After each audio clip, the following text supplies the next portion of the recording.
In this video, I'm going to show you how to replace the camshaft position sensor on this Volkswagen Tiguan. This vehicle has the 2.0 liter turbocharged engine, and this is going to be underneath the engine cover. Let's get into it.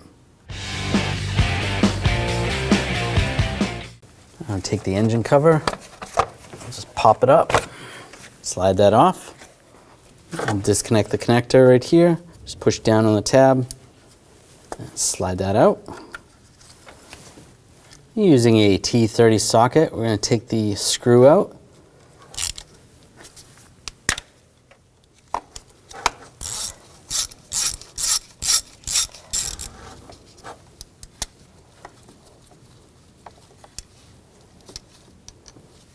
Take that out. You grab the sensor, wiggle it back and forth, and it comes right out.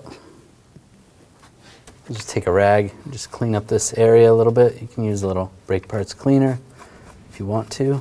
Just wipe that down. I'm going to take the sensor, I'm going to put a little bit of O-ring lubricant or a little bit of dielectric grease on the O-ring. Slide that in place. I'm going to take the screw, get that started. I'll snug that down. I'm going to take the connector, line that up, lock it down. I'm going to take the cover, line the cover back up, push that down. When only the best will do, demand TRQ. The only company that lets you view before you do. TRQ is committed to offering the highest quality aftermarket auto parts that are engineered for peace of mind. Thanks for using and viewing with TRQ.